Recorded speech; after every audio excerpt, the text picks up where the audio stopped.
नमस्कार विद्यार्थी मित्रांनो, इयत्ता चौथी मंथन विषय गणित घटक 2 संख्यांवरील क्रिया उपघटक 6 गुणाकार व भागाकार शाब्दिक उदाहरणे व्यवसाय 15 प्रश्न पहिला, दोन संख्यांचा गुणाकार 3024 असून त्यापैकी एक संख्या 63 आहे तर दुसरी संख्या कोणती? मित्रांनो, दोन संख्येचा गुणाकार 3024 आहे, त्यातली एक संख्या 63 आहे आणि दुसरी संख्या कोणती आहे? म्हणजे 63ला कोणत्या संख्येने गुणल्यानंतर उत्तर 3024 येणार आहे? या ठिकाणी आपण पर्यायांचा वापर करू शकतो. 63 गुणिले 38 बरोबर 3024 येतं का? 63 गुणिले 28, 63 गुणिले 58, 63 गुणिले 48 कोणत्या संख्येने गुणल्यानंतर गुणाकार 3024 येईल? त्यापेक्षा आपण आणखीन या ठिकाणी भागाकार करून सुद्धा हे उदाहरण सोडू शकतो. म्हणजे कसं करणार तर 3024 भागिले 63. मग आता या ठिकाणी 63ने आपल्याला 302ला भाग द्यावा लागेल. कितीचा भाग जाईल तर मित्रांनो 6 त्रिक 18, 6 चौक 24 म्हणजे 63 चौक 63 गुणिले जर आपण 4 केलं तर 4 त्रिक 12, हातचा आला 1, 6 चौक 24 आणि 1 25, 63 चौक 252. दोनातून 2 गेले 0, 10तलं 5 गेले, खाली राहिले 5, या ठिकाणी 0, बाकी उरली 50, वरून घेतले 4, झाले 504. आता 63ला 6 चौक 24, 6 35, 6 6 36, 6 7 42, 6 8 48. मित्रांनो 63ला 8नं आपण भाग देऊ शकतो. 8 त्रिक 24, हातचे आले 2, 8 6 48, 49 50 बरोबर. या ठिकाणी 8चा भाग जातोय. 63 8 504,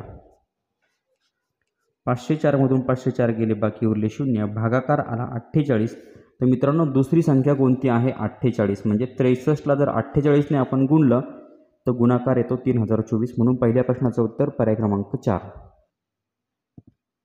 प्रश्न नंबर 2, एका 4 अंकी संख्येला 17ने भागले असता भागाकार 316 येतो व बाकी 0 उरते तर ती संख्या कोणती? मित्रांनो एक 4 अंकी संख्या आहे, ज्याला जर त्या संख्येला आपण 17ने भागलं तर भागाकार 316 येतो आणि बाकी 0 उरते तर ती संख्या कोणती? मग एका 4 अंकी संख्येला म्हणजे थोडक्यात या ठिकाणी भागाकार आहे, म्हणजे ती संख्या आहे भाज्य. मित्रांनो आपल्याला भाज्य शोधायचं आहे. मग आता भाज्य कसा शोधणार? त्याचं एक सूत्र आहे, भाज्य बरोबर भाजक, भाजक गुणिले भागाकार, आणि त्यामध्ये आपण मिळवतो अधिक बाकी. मित्रांनो या ठिकाणी आपण भाज्य शोधणार आहोत. भाजक आपल्याला दिलेला आहे, 17ने आपण भागणार म्हणजे 17 हा झाला भाजक, भागाकार येतो 316, बाकी या ठिकाणी 0 उरते म्हणजे बाकी आहे 0. म्हणजे आपण काय करणार? 17 गुणिले 316 करणार म्हणजे आपल्याला मित्रांनो भाज्य मिळणार. मग या ठिकाणी 316 गुणिले जर आपण 17 केलं, 7 6 42, हातचे आले 4, 7 1 7, 7 आणि 4 11, हातचा आला 1, 7 त्रिक 21 आणि 22. त्यानंतर दशकाचा 0. आता 1ने 316ला गुणल्यावर उत्तर किती येणार आहे? 316. म्हणून या ठिकाणी 316 बेरीज 2 2, 6 आणि 1 7, 3 2 आणि 1 3, 3 आणि 2 5, 5372 म्हणजे भाज्य आपल्याला मिळाला 5372. म्हणजेच दुसऱ्या प्रश्नाचं उत्तर आहे पर्याय क्रमांक 2 5372. प्रश्न नंबर 3, 4 अंकी लहानात लहान संख्येस 10ने भागले असता भागाकार किती येईल? मित्रांनो 4 अंकी लहानात लहान संख्या, 1 अंकी लहानात लहान संख्या आहे 1, 2 अंकी लहानात लहान संख्या 10, 3 अंकी लहानात लहान संख्या 100 आणि 4 अंकी लहानात लहान संख्या आहे 1000. 4 अंकी लहानात लहान संख्येस 10ने भागले असता, मित्रांनो 10ने भागायचं. या पद्धतीनं सुद्धा आपण भागाकार करू शकतो. 1000 छेद जर आपण 10 केलं तर या ठिकाणी भागाकार होईल. अंश आणि छेद काटाकाटी होते, 1 0 गेला 1 0 गेला. आता या ठिकाणी अंशस्थानी 100 आहे आणि छेदस्थानी 1 म्हणजे 100 भागिले जर 1 केलं तर उत्तर 100च येणार आहे. म्हणजे या ठिकाणी आपला भागाकार किती आला तर मित्रांनो भागाकार आला 100. आणखीनही आपण दुसऱ्या पद्धतीनं भागाकार करू शकतो. भागाकार आला 100. मग आता उत्तर या ठिकाणी आपल्याला शोधायचं आहे. पर्याय क्रमांक आहे अ. मित्रांनो पर्याय क्रमांक आहे अ.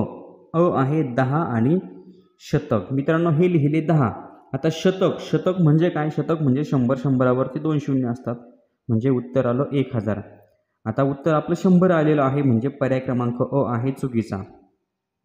त्यानंतर पर्याय क्रमांक आहे ब. त्यानंतर पर्याय क्रमांक ब आहे 10 एकक. 10 एकक म्हणजे मित्रांनो 10 एककच म्हणजे 10च, म्हणून पर्याय क्रमांक 2 सुद्धा या ठिकाणी काय आला? चुकीचा आला. आता त्यानंतर आहे पर्याय क्रमांक क. क दिलाय आपल्याला 10 आणि दशक. मित्रांनो दशक म्हणजे 10. 10वरती 1 शून्य असतो, म्हणून 10वर आपण 1 शून्य दिला म्हणजे झाले 100, म्हणजे उत्तर आपलं बरोबर 100 आलं. त्यानंतर पर्याय क्रमांक आहे ड. 100 एकक. मित्रांनो 100 एकक म्हणजे 100च, म्हणजे आपलं उत्तर आहे क आणि ड. म्हणजे तिसऱ्या प्रश्नाचं उत्तर आहे पर्याय क्रमांक 1, फक्त क आणि ड. प्रश्न नंबर 4. 11 किलोग्रॅम 500 ग्रॅम साखर 23 मुलांना समान प्रमाणात वाटल्यास प्रत्येक मुलाच्या वाट्याला किती साखर येईल? मित्रांनो 11 किलोग्रॅम आणि 500 ग्रॅम. आता 1 किलोग्रॅम बरोबर 1000 ग्रॅम. 1 किलो बरोबर 1000 ग्रॅम. मग आता 11 किलो बरोबर 11,000 ग्रॅम आणि आणखीन आहे 500 ग्रॅम, म्हणजे किती झाली? तर 11,500 ग्रॅम. 11 किलो म्हणजे 11,500 ग्रॅम 23 मुलांना समान प्रमाणात वाटायचे आहे. मित्रांनो या ठिकाणी 11,500 ग्रॅम भागिले 23. मित्रांनो 23ने जर आपण या ठिकाणी भाग दिला तर 23 पंचे 115. 115 मधून 115 गेले, बाकी उरली शून्य. हे 2 शून्य आहे असेच येणार. आपलं उत्तर आलं 500 ग्रॅम. प्रत्येक मुलाला 500 ग्रॅम एवढी साखर मिळणार, म्हणजे चौथ्या प्रश्नाचं उत्तर आहे पर्याय क्रमांक 3, 500 ग्रॅम. प्रश्न नंबर 2. एका दुकानाची दररोजची 895 रुपयांची विक्री होते, तर एप्रिल व मे या 2 महिन्यांची दुकानाची एकूण विक्री किती? मित्रांनो दुकानाची दररोजची विक्री आहे, दररोजची विक्री आहे 895 रुपये. आपल्याला प्रश्न विचारला एप्रिल आणि मे महिन्यात दुकानाची एकूण विक्री किती होते. त्यासाठी आपल्याला एप्रिल महिन्यात किती दिवस असतात आणि त्यानंतर मे महिन्यात किती दिवस असतात हे माहीत असायला हवं. तर मित्रांनो एप्रिल महिन्यात असतात 30 दिवस आणि मे महिन्यात असतात 31 दिवस, म्हणजे किती झाले? 61 दिवस. मग आता 895 रुपये रोजची विक्री आहे, असे 61 दिवसाची विक्री किती आपण करणार? गुणाकार. आता 1ने गुणल्यानंतर 895च येणार. त्यानंतर दशकाचा 0. 6 पंचे 30, हातचे आले 3. 6 9 54, 55 56 57, हातचे आले 5 आणि 6 8 48, 49 50 51 52 आणि 53. या ठिकाणी होणार बेरीज. 5 5 9 9, 7 2 14 आणि 1 15, 3 आणि 1 4, या ठिकाणी 5. 54,595. मित्रांनो एप्रिल आणि मे महिन्याची विक्री आली 54,595, म्हणजे पाचव्या प्रश्नाचं उत्तर पर्याय क्रमांक 2, 54,595. प्रश्न नंबर 6. मंगेशची 5 वर्षांची शिष्यवृत्ती 900 रुपये असल्यास त्यास 2.25 वर्षानंतर शिष्यवृत्तीची किती रक्कम मिळेल? मित्रांनो 5 वर्षांची शिष्यवृत्ती आहे 900 रुपये, 2.25 वर्षाची शिष्यवृत्ती किती होईल? तर आता या ठिकाणी 900 रुपये आहे 5 वर्षांची, म्हणजे एका वर्षाची किती आपण काय करणार? 900 भागिले 5 करणार. आपल्याला मिळेल एका वर्षात किती शिष्यवृत्ती मिळते. आता या ठिकाणी 5 1 5, बाकी उरली 4, वरून घेतले 0. 5 5 8 40, 40 मधून 40 गेले, बाकी उरले 0 आणि या ठिकाणी हा 0. 180. मित्रांनो 1 वर्ष बरोबर 180. एका वर्षाची शिष्यवृत्ती आहे 180 रुपये. मग दुसऱ्या वर्षात सुद्धा किती शिष्यवृत्ती असणार आहे? दुसऱ्या वर्षाची सुद्धा असणार आहे 180 रुपये. आपल्याला म्हटले 2.25 वर्षाची शिष्यवृत्तीची रक्कम किती होईल? आता हे झाले 2 वर्षाचे 180.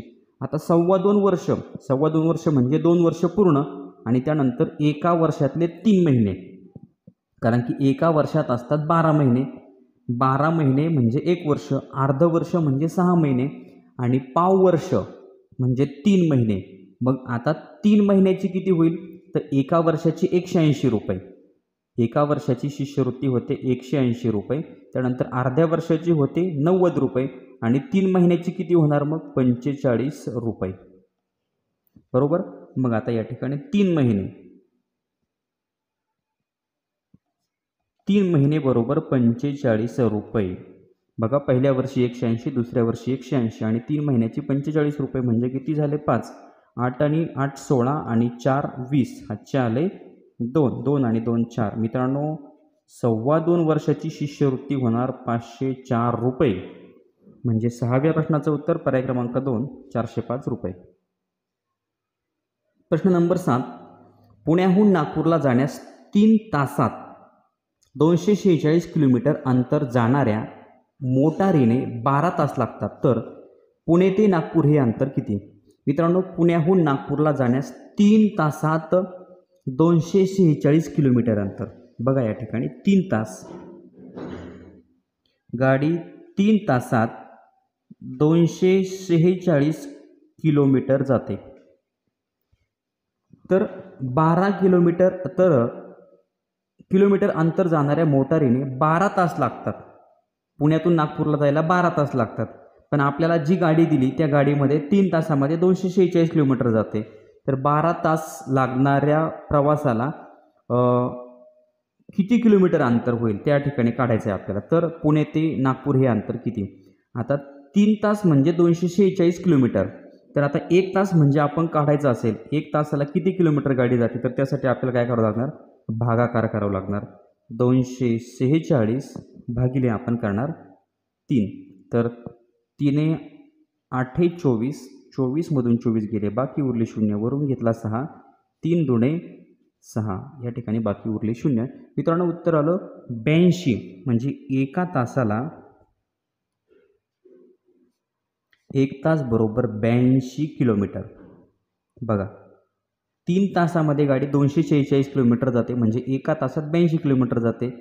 तर आता मोटारीने 12 तास लागतात, म्हणजे पुण्याहून नागपूरला जायला 12 तास लागतात. तर ते अंतर किती आहे, म्हणजे आपल्याला काय करावं लागेल, 82 किलोमीटर गुणिले 12 तास म्हणजे आपल्याला अंतर मिळेल.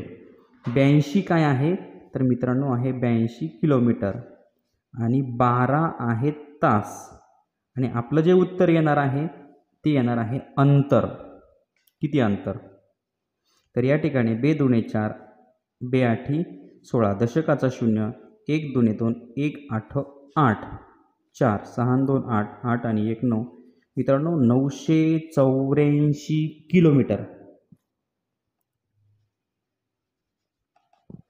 पुणे ते नागपूर अंतर आहे 984 किलोमीटर. म्हणजे 7व्या प्रश्नाचं उत्तर पर्याय क्रमांक 3 984 किलोमीटर. प्रश्न नंबर 8. 112 ही संख्या 38 वेळा घेऊन बेरीज केल्यास एकक स्थानी कोणता अंक येईल. मित्रांनो, 112 ही संख्या आपल्याला 38 वेळा लिहायची आहे. 112 112 112 असं 38 वेळा आपण लिहिणार. पण मित्रांनो, 112 ही संख्या 38 वेळा आपल्याला लिहिण्याची आवश्यकता नाही आहे. आपण काय करणार, 112 गुणिले करणार 38 आणि एकक स्थानी जो अंक असेल ते असेल आपलं उत्तर. 8 दुणे 16, हातचा आला 1, 8 1 8 आणि 1 9, 8 1 8. त्यानंतर दशकाचा घेतला 0, 3 दुणे 6, 3 1 3, 3 1 3, 6 9 आणि 6 15, हातचा आला 1, 8 आणि 4 12, हातचा आला 1, 3 आणि 1 4. उत्तर आलं 4256. पण आपलं उत्तर ते नाही आहे. एकक स्थानी कोणता अंक येईल, तर मित्रांनो एकक स्थानी आला 6. म्हणजेच 8व्या प्रश्नाचं उत्तर आहे पर्याय क्रमांक 4 6. प्रश्न नंबर 9. 26 पेट्यांमध्ये सारखेच 988 आंबे भरले, तर त्याच आकाराच्या 250 पेट्यांमध्ये किती आंबे भरता येतील. मित्रांनो, 26 पेट्यांमध्ये आंबे सारखेच भरलेले आहेत आणि 988 आंबे भरले. मग आता या ठिकाणी आपण भागाकार करणार. 988 भागिले जर आपण 26 केलं तर आपल्याला मिळेल एका पेटीमध्ये किती आंबे भरले. मग आता 26ने जर या ठिकाणी आपल्याला भाग द्यायचा म्हटलं तर 26ने 3चा भाग जाईल मित्रांनो. या ठिकाणी मी गुणाकार करतोय. 26 गुणिले जर आपण 3 केलं तर 6 त्रिक 18, हातचा आला 1, 3 2 6 आणि 1 7, 26 त्रिक 78, 0 2 वरून घेतले 8 झाले 208. आता 26 8 मित्रांनो 8चा भाग जाऊ 26ने या ठिकाणी 8चा भाग जाऊ शकतो. 6 8 48, हातचे आले 4, 8 2 16 आणि 4 20 बरोबर. या ठिकाणी भाग गेला 26 8 208, 208 मधून 208 गेले, बाकी उरले 0. मित्रांनो एका पेटीमध्ये 38 आंबे बसतात. बघा 26 पेट्यांमध्ये 988 आंबे भरले म्हणजे एका पेटीत 38 आंबे बसले. तर आपल्याला प्रश्न विचारले त्याच आकाराच्या 250 पेट्यांमध्ये किती आंबे भरता येतील. तर आपण या ठिकाणी करणार गुणाकार. 250 आहेत पेट्या आणि एका पेटीमध्ये आंबे बसता आहेत 38. गुणाकार म्हणजे आपला असेल उत्तर 8 0 0, 8 45, हातचे आले 4, 8 2 16 आणि 4 20, दशकाचा घेतला 0, 3 0 0, 5 त्रिक 15, हातचा आला 1, 3 2 6 आणि 1 7. करणार या ठिकाणी बेरीज 0 0 5 आणि 7 आणि 2 9. उत्तर आलं 9500. 250 पेट्यांमध्ये 9500 आंबे भरता येतील. म्हणजेच 9व्या प्रश्नाचं उत्तर आहे पर्याय क्रमांक 4 9500. प्रश्न नंबर 10. विश्वजितने एका हारात 1.5 डझन फुले होऊन 30 हार बनवले. दुर्वेशने तितक्याच फुलांचे 27 हार बनवले तर दुर्वेशने एका हारात किती फुले ओवली. मित्रांनो विश्वजितने एका हारात 1.5 डझन फुले. मग आता एक हार बरोबर, आता 1 डझन म्हणजे 12, 1.5 डझन म्हणजे किती 18. विश्वजितने एका हारात 1.5 डझन फुले म्हणजे 18 फुले ओवली.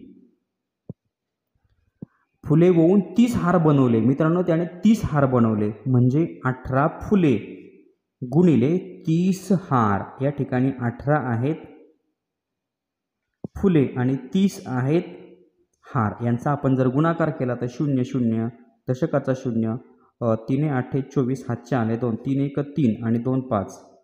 मित्रांनो 540 काय झाले फुले. म्हणजे विश्वजितने 18 फुलांचे 30 हार बनवले म्हणजे त्याला 540 फुलं लागले. मग दुर्वेशने तितक्याच फुलांचे 27 हार बनवले म्हणजे फुलं किती 540. दुर्वेशने काय केलं 540 फुलं घेतली आणि तितक्याच फुलांचे 27 हार बनवले. म्हणजे काय करणार आपण 540 भागिले 27. तर दुर्वेशने एका हारात किती फुले ओवली आपल्याला करावा लागेल भागाकार. मित्रांनो 27 दुणे 54. 54 मधून 54 गेले, बाकी उरले 0. 27 0 0. आपलं उत्तर आलं 20. म्हणजे 10व्या प्रश्नाचं उत्तर पर्याय क्रमांक 1 20. मित्रांनो या ठिकाणी व्यवसाय नंबर 15 संपलेला आहे. पुढचा व्यवसाय आपण पुढच्या व्हिडिओमध्ये बघणार आहोत. चॅनलवर नवीन असाल तर चॅनल सबस्क्राईब करा. व्हिडिओ आवडला तर लाईक करा, कमेंट करून कळवा आणि आपल्या मित्रांना शेअर करायला विसरू नका. धन्यवाद.